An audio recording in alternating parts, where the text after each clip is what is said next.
welcome home to Eden. This is Eve Christoph, and I want to talk to you about the real possibility that you might be an angel come to earth. How do you know? Well, here are some signs that show that this is probably the case. Number one, you're interested in the feminine and you're watching this channel, which is a rare thing actually for people to really engage with what is feminine magic, feminine wisdom, and the heart of the feminine love in the world, myself. Here are 11 things that show that you probably are an angel come to earth. One is the interest in the feminine. Two is you have overcome greed. You have overcome the carnal desires of the negative emotions. You've overcome fear. You've overcome rage. You've overcome despair. You've overcome boredom. You've overcome avarice and miserliness. You might have tapped into each of them for a while, experienced yourself as them for a while, and then you learned from those emotions and you transcended them. And this was something that left you with a heart that is capable of feeling all emotions without being attached to the emotions, and a major inner resonance with love and joy. Number two, likelihood that you are an angel come to earth. You had a really rough time in your childhood or somewhere along your life. It got really, really rough and scary. And you were mistreated, abandoned, abused. Some things that happened were so hard to even make it through or describe. You can't even bring it up now without getting, upset. So what this did to you, though, because you're an angel that came to earth, is that it made you compassionate, deeply compassionate.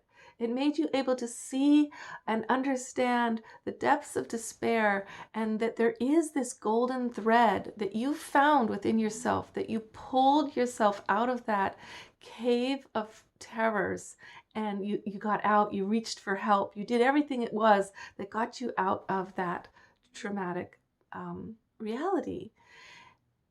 Maybe you might say, well, I didn't. It just lasted forever until other people got me out. Either way, you suffered, and instead of becoming the hate and torture that you received, you transcended it and transmuted it into love's vibration. Okay, let's think of another. That's number three. There's so many things that show that you are an angel that came to earth.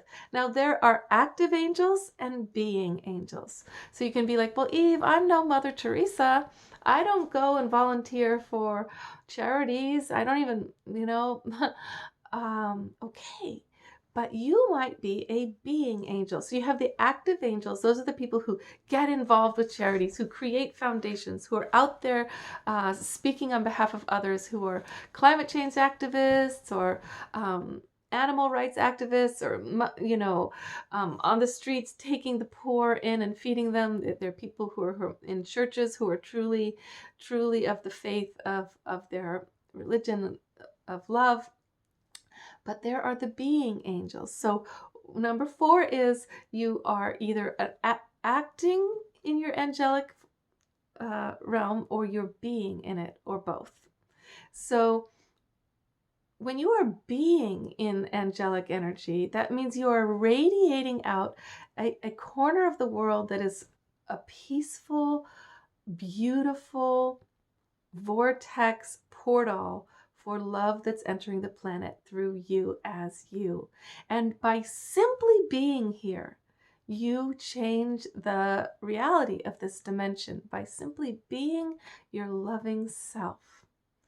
You might be a being angel or a doing angel. Now, you're an evolved angel, since even angels can be growing all the time and learning, like, how can I be more loving? How can I be more evolved and of more help? You might have joined the two.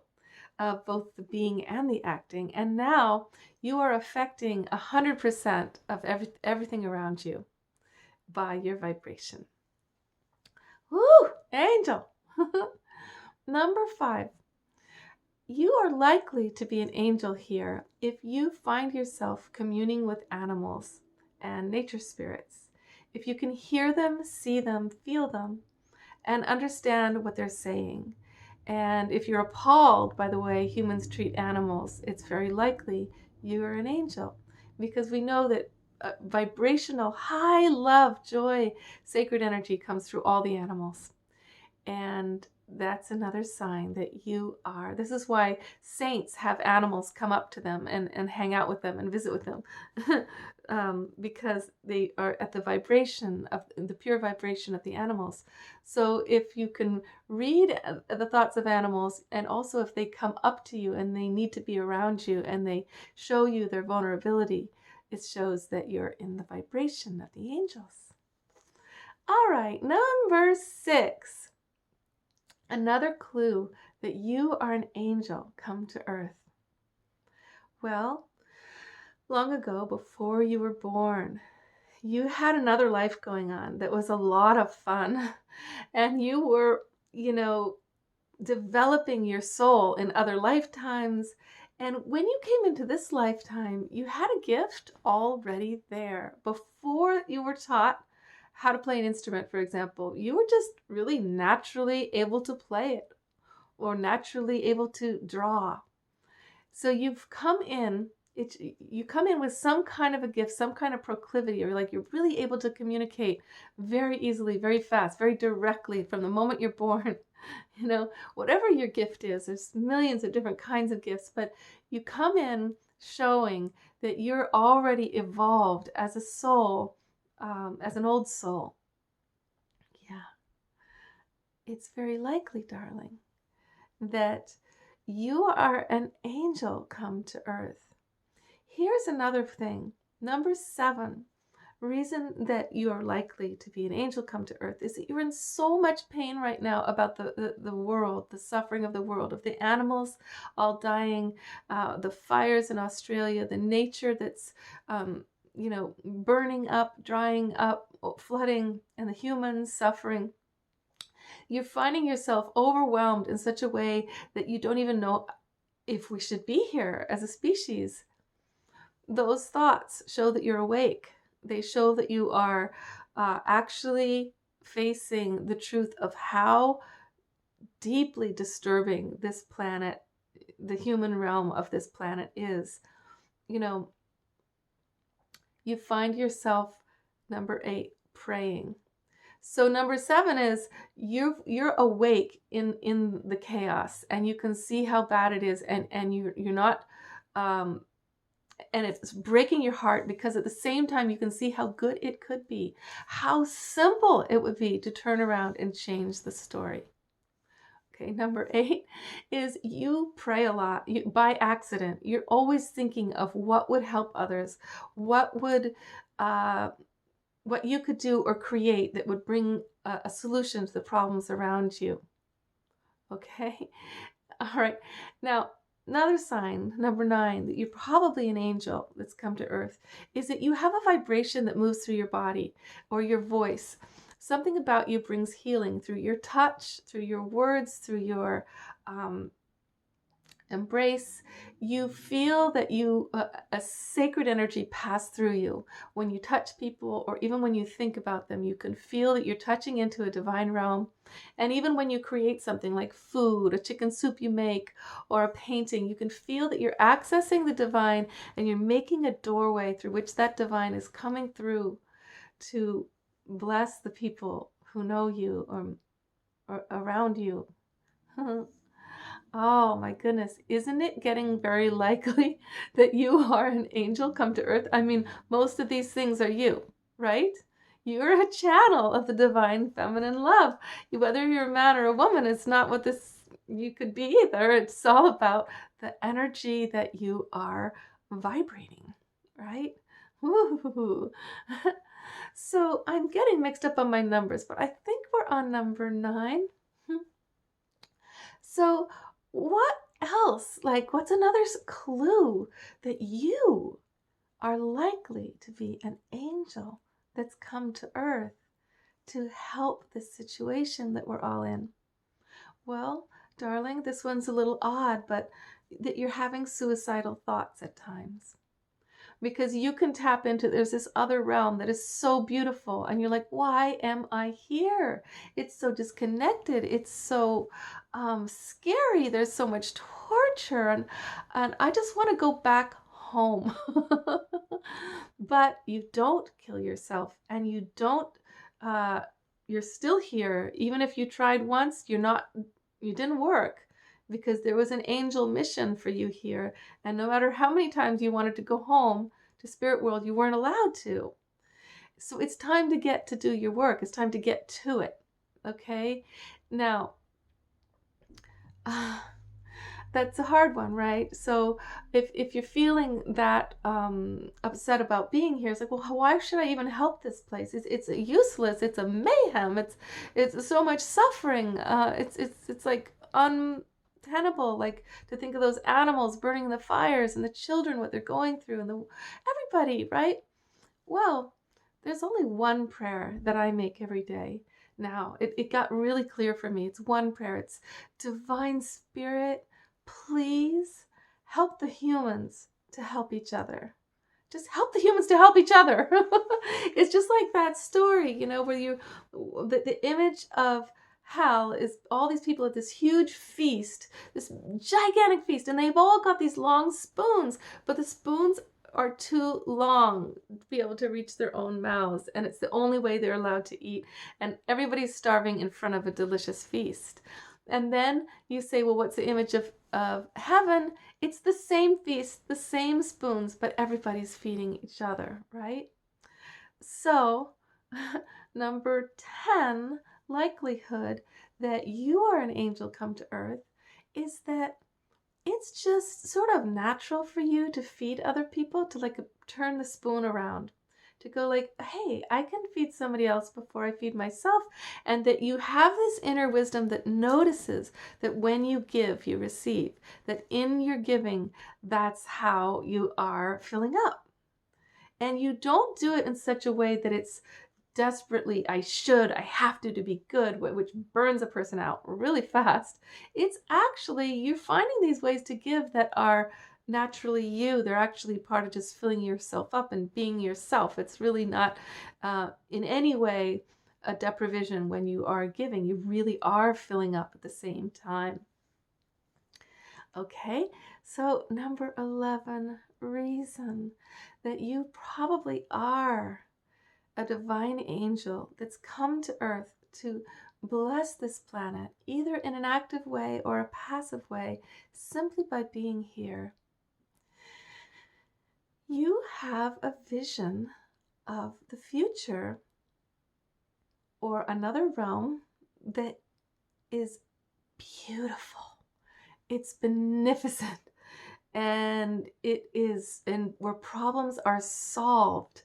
And every day you see another solution that could be implemented. And if you're at your higher evolution of your angel self, you're actually implementing some of those things, those changes that you see. You're actually creating some new thorium machine that will help us release the energy of thorium for the planet, or some beautiful song that you've written that but like for me, I wake up every morning with a solution, like maybe 3 of them. And I don't know what they are solutions to. I don't hear the problem. I only hear solutions. All day long it happens. I hear another solution. And then I have to hunt for, well, what was it the solution to? What was the problem it's connected to?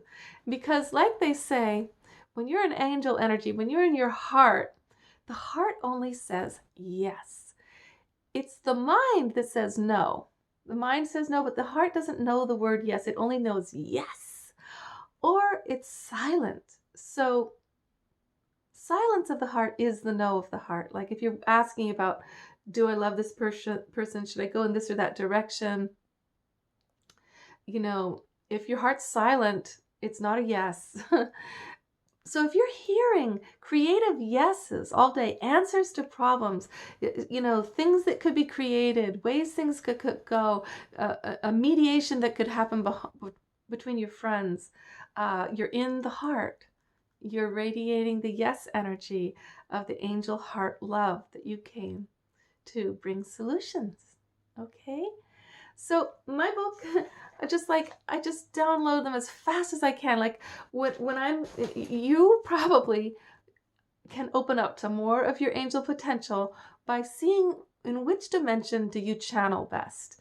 Is it writing? Is it speaking? Is it mechanics? Is it cooking? Where do you channel this love? When you cook, do you notice people just like, oh, this is so good, and they're stronger and they're happier and they're joyous when they're eating your food? Like, I do. I notice that, but I'm pretty conscious about it. I want them to do that. Notice, like, where do you excel in the channeling of this other realm, right? So one of the things for me is like, I just can't stop that voice from telling me solutions. It's like I'm in silence and there's these answers. My experience is that there's nothing going on. I'm in complete silence most of the time, but I'm hearing answers and solutions, sometimes songs, sometimes I see images that can be paintings. All of them are solutions that create a doorway for the divine feminine to come through and bless people. So I want your homework is to develop your angelic aspects, is notice where you can channel the most, and then give yourself permission. Like, really let it be a thing that you do every day. I write my recipes for my cooking, or I study mechanics, or, for me, I say every morning before my prayers, or during my prayers, I let myself write down the 10 to 20 solutions the universe gave me the day before to help people, or that gave me in my sleep. I'd write them in shorthand as fast as I can, to give myself permission to be that channel. Okay. My next higher vibration will be when I add to that the other dimensions of solutions that I hear, like in music. I hear music that really could help people. And those 2 albums that just came out, you got to hear the music. It's amazing because I'm not a musician. It's pretty wild that I was able to make those albums because I don't play any instruments. I don't read music. I only heard the songs from the divine. The album is Eve Christoph, Goddess Ocean. And the second one is Eve Christoph, Magic Fire. They're on all the music platforms. You can hear the music. And you'll hear that, wow, the angels just came together and made this music through me, around me. You can do what you are told by the angels is for you to do. You can. And because they're helping you, they're doing it for you. So if you start to hear, oh my gosh, I hear a whole musical that I could write and I don't know how to write music or be a director, don't worry, because when you're a channel, all you do is surrender to the what flowing through you, and then the universe shows how. It'll make the how happen completely. Okay, love life, angel. I'm so glad to be, to have you as a follower of this show, to have an angel who's in their